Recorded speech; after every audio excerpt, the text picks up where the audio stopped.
Olá pessoal, tudo bem com vocês? Estou de volta aí para a gente dar continuidade aos nossos estudos relacionados a Estatuto da Criança e do Adolescente e agora nós vamos tratar a respeito do Conselho Tutelar. Vamos lá? Então vamos lá, gente. Algumas coisas que são importantes a gente saber. Primeiro que o Conselho Tutelar, como muita gente acha que ele é um órgão jurisdicional, cuidado, ele não é um órgão da justiça, tá? Logo, ele não é um órgão jurisdicional, certo? Ele é um órgão pertencente ao Poder Executivo e vale lembrar que é um órgão pertencente ao Poder Executivo municipal. O que nós temos, na verdade, nos municípios são conselhos tutelares, tudo bem?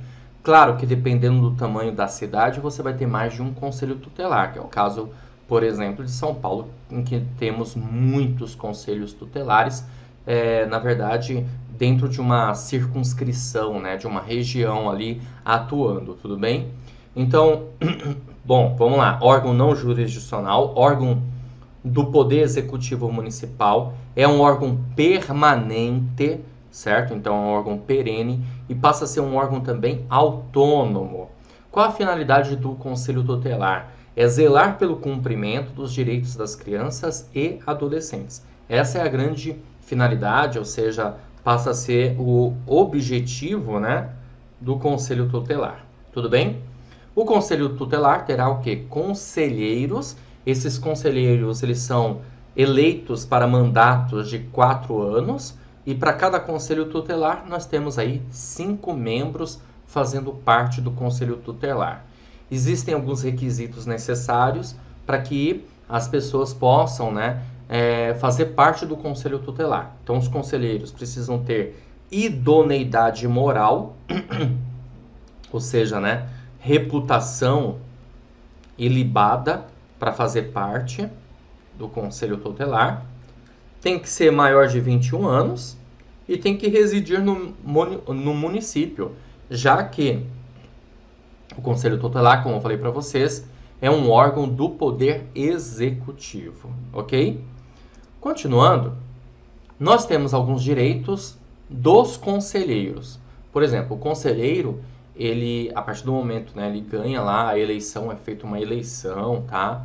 A população participa, inclusive, disso, ok? E aí o conselheiro ali, ele ganha, ele passa a ter cobertura previdenciária, ele passa a ter férias anuais, ele passa a ter aí licença maternidade, né, no caso das mulheres, e tem direito, evidentemente, a 13º. Então, são direitos estabelecidos aí para os conselheiros. Lembrando, são 4 anos de mandatos, né? De mandato. Quais são as atribuições ao Conselho Tutelar e, evidentemente, aos conselheiros? Vamos ver aqui. Temos como atribuições atender as crianças e adolescentes nas hipóteses de situação irregular, atender e aconselhar os pais ou o responsável, promover a execução de suas decisões, encaminhar ao Ministério Público notícia de fato que constitua infração administrativa ou penal contra os direitos da criança ou adolescente. Então aqui é uma coisa bem interessante, tá? O Conselho Tutelar, ele acaba encaminhando ao Ministério Público, porque é um Ministério Público que vai ter condições, força, né, poder para mandar denúncias relacionadas a uma determinada situação. Mas o Conselho Tutelar faz o quê? Ele encaminha ao Ministério Público uma notícia de fato que constitua aí uma infração administrativa. Encaminhar à autoridade judiciária os casos de sua competência. Também providenciar a medida de proteção estabelecida pela autoridade judiciária para o adolescente autor de ato infracional. Então, a autoridade judiciária, né, ela vai lá julgar um caso, verifica-se, então, que há uma necessidade de medida de proteção e o Conselho Tutelar providencia isso. E, claro, também deve expedir notificações, ok? Bom, também requisitar certidões de nascimento de óbito de criança ou adolescente quando necessário, assessorar o Poder Executivo local na elaboração de proposta orçamentária. Olha que interessante, né? Vai assessorar como uma função ali de staff. Por quê? Porque, evidentemente, está se referindo à proposta orçamentária de receitas e despesas e, claro, coisas que têm a ver com a parte de educação, do Conselho Tutelar. Para os planos e programas de atendimento dos direitos da criança e do adolescente. Então, quando você fala em assessorar a proposta orçamentária, evidentemente ligados aí ao atendimento dos direitos das crianças e do adolescente. Representar em nome da pessoa e da família contra a violação dos direitos de comunicação social da Constituição Federal.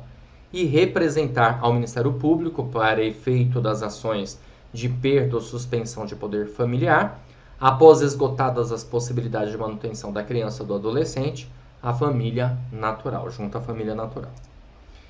Bom, existem alguns impedimentos que a gente pode observar também. No artigo 140 diz assim, ó, são impedidos de servir no mesmo conselho marido e mulher, ascendentes, descendentes, sogro, genro, nora, irmãos, cunhados, durante o cunhadio, tio e sobrinho, padrasto ou madrasta e também enteado. Então há um impedimento, né? Então, exemplo, se eu estiver ali concorrendo a conselheiro tutelar, a minha esposa não pode, nesse caso, participar do certame, né? Evidentemente, como está dizendo aqui. Ok? Parágrafo único. Entende-se o impedimento do conselheiro, na forma deste artigo, em relação à autoridade judiciária e ao representante do Ministério Público, com atuação na Justiça da Infância e da Juventude, em exercício na comarca, fórum regional ou distrital. Ou seja, né, pode participar de conselho tutelar de outra comarca, não na mesma, né? Competências. Algumas competências aí que nós temos dos conselheiros. E, evidentemente, do conselho tutelar, tá? A competência será determinada pelo domicílio dos pais ou responsável, pelo lugar onde se encontre a criança ou adolescente, a falta dos pais ou responsável, tá? Então, em primeiro lugar, o domicílio dos pais ou responsável, não tendo, pelo lugar onde se encontre a criança. Nos casos de ato infracional, será competente a autoridade do lugar da ação ou omissão, observadas as regras de conexão, continência e prevenção. A execução das medidas poderá ser delegada à autoridade competente da residência, dos pais ou responsável do local onde sediar-se a entidade que abrigar a criança ou adolescente. Em caso de infração, cometida através de transmissão simultânea de rádio ou televisão que atinja mais de uma comarca, será competente para a aplicação da penalidade a autoridade judiciária do local da sede estadual, da emissora ou rede, tendo a sentença eficácia para todas as transmissoras ou retransmissoras do respectivo estado. Ok? Bom, pessoal, então temos aqui a nossa primeira questão relacionada ao tema, né? A questão diz assim, ó, nas comarcas onde não houver conselho tutelar instalado segundo o Estatuto da Criança e do Adolescente, suas atribuições serão exercidas pelo... Vamos lá, alternativa A diz Conselho Municipal dos Direitos da Criança e do Adolescente. Alternativa B, Centro de Referência Especializado de Assistência Social. Alternativa C, Autoridade Judiciária. Alternativa D, Comissariado da Infância e Juventude. Alternativa E, Ministério Público. O gabarito da nossa questão é alternativa, vai aparecer aí para você, alternativa C, Autoridade Judiciária, tudo bem? Então, onde não houver o Conselho Tutelar, a Autoridade Judiciária passa a ser a autoridade competente, ok? Para exercer aí as atribuições, certo? Continuando, questão número 2, diz assim a questão. No caso de criança de 6 anos de idade ser encontrada sozinha na rua, a primeira medida específica de proteção a ser aplicada pelo Conselho Tutelar será, bom, a primeira medida. Alternativa A, encaminhamento da criança à entidade que mantenha programa de acolhimento institucional em decorrência natural da caracterização do abandono. Alternativa B, a inclusão da criança em serviço e programa oficial ou comunitário de proteção, apoio e promoção da família e da criança. Alternativa C, a orientação, apoio e acompanhamento temporários. Alternativa D, a inclusão em programa de acolhimento familiar. E alternativa E, o encaminhamento da criança aos pais ou ao responsável mediante termo de responsabilidade. O gabarito da nossa questão é a alternativa E. Essa é a primeira medida, porque é justamente a prevalência familiar como um dos princípios que nós visualizamos nessas aulas, ok? Questão número 3. Assinale a alternativa correta. Os conselhos tutelares são órgãos permanentes, cujos membros cumprem mandato de 4 anos, permitida uma recondução. Alternativa B. O conselho tutelar é agente público municipal eleito dentre residentes desse município, maiores de 18 anos e com reconhecida idoneidade moral. Alternativa C diz que os conselhos tutelares são órgãos autônomos, com poder de requisição de serviços públicos previstos em lei, mas suscetíveis de revisão jurisdicional. O gabarito da nossa questão é a alternativa C, tá, pessoal? O problema aqui maior da alternativa A falando que é permitida uma recondução dos membros, né? Alternativa D, os conselhos tutelares, tais como o Ministério Público e o Poder Judiciário, podem fiscalizar entidades governamentais e não governamentais responsáveis pela execução de programas de proteção destinados a crianças e adolescentes, mas não socioeducativas. Socioeducativas também, evidentemente, né? E a alternativa E, os acolhimentos de crianças e adolescentes realizados pelo Conselho Tutelar nos limites do artigo 101 do Estatuto da Criança e do Adolescente prescindem de guia específica. Errado. Imprescindem, tá bom? É imprescindível. Certo, pessoal? Algo que é indispensável. Por isso ficamos com a alternativa C nessa questão. Assim eu finalizo essa aula. Fico por aqui e a gente, claro, se vê numa próxima oportunidade. Grande abraço e firme e forte aí nos seus estudos. Olá, você acaba de assistir a uma aula, ou uma parte das muitas aulas que nós temos aqui no curso preparatório Gabaritando Mogi das Cruzes. E se você chegou até aqui é porque gostou, não é verdade? Então continua, porque eu tenho um recado importante para te passar. Nós montamos o curso online preparatório para a Prefeitura de Mogi das Cruzes. E esse curso online ele vai servir para vários cargos. Deixa eu mostrar aqui para vocês entenderem melhor, certo? Então é o seguinte, ó. Em primeiro lugar, deixa eu falar sobre as vantagens do curso online preparatório. Você vai ter acesso imediato. Então, no momento que você adquirir o curso preparatório, você já recebe no seu e-mail os dados de acesso, login e senha, já começa a navegar na plataforma. Você terá acesso ilimitado, poderá assistir às aulas quantas vezes você quiser e o curso vai ficar disponível para você durante o período aí de 1 ano. Olha que maravilha, hein? Você vai ter no curso teoria e questões comentadas. Aliás, centenas de questões comentadas pelos nossos professores. Além disso, material em PDF das aulas, ok? Então você vai ter.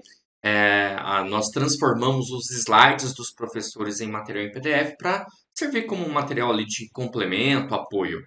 Caderno de questões, que são questões gabaritadas para você treinar. São milhares de questões disponíveis, separadas por matéria, tá certo? São cadernos, material em PDF que você vai baixar e vai treinar. Bom, o Gabaritando Mogi das Cruzes, ele vai servir para todos esses cursos aqui, ó. Gabaritando matérias comuns, então se você for prestar algum cargo que não seja um desses que você vai visualizar aqui comigo, serve, que aí você vai ter matéria comum. Gabaritando agente escolar, então, além das matérias comuns, né, básicas, você tem parte específica. Gabaritando auxiliar de desenvolvimento infantil, ok? E o gabaritando auxiliar de apoio administrativo, que é o nosso carro-chefe, vamos dizer assim. Valor especial de lançamento do curso preparatório. De R$ 497 por apenas R$ 297 ou 12 vezes de R$ 29,65. Agora me diz, gente, você paga com R$ 29,65, hein? Hoje em dia não consegue comprar uma pizza, né? Você economizar um pouquinho por mês, você adquire o seu curso online preparatório. Você não pode encarar como um custo, sim como um investimento. E é assim que você tem que fazer. Veja, o auxiliar de apoio administrativo efetivo, o salário, ultrapassa aí a casa dos R$ 3.500, né? Por volta aí de R$ 3.700, fora benefícios. Então você tem que investir para conseguir a sua aprovação, até porque a concorrência é grande. Bom, quer estudar com a gente? Então faz o seguinte: abaixo do vídeo, na barra de descrição, vai ter um link. Você vai clicar nesse link e vai ser redirecionado à página do curso. Lá encontrará todas as informações necessárias. Aí é só preencher seus dados, escolher a forma de pagamento e pronto. Vai começar a estudar aqui com a gente no Vencendo Concursos, porque aqui você vence. Se você tiver alguma dúvida, lá na página do curso vai ter um chat online. É só você digitar a sua dúvida que um dos nossos consultores vai te atender, vai sanar todas elas, tá? Ou você também pode chamar na central de atendimento WhatsApp, tá aí o número 11 97465 6052, tá certo? Bom, então é isso, vou ficando por aqui, um grande abraço para vocês. Ó, já clica no link aí, já faz a sua matrícula e inicia a sua preparação. Vou ficar te aguardando dentro da plataforma. Valeu, grande abraço e até mais.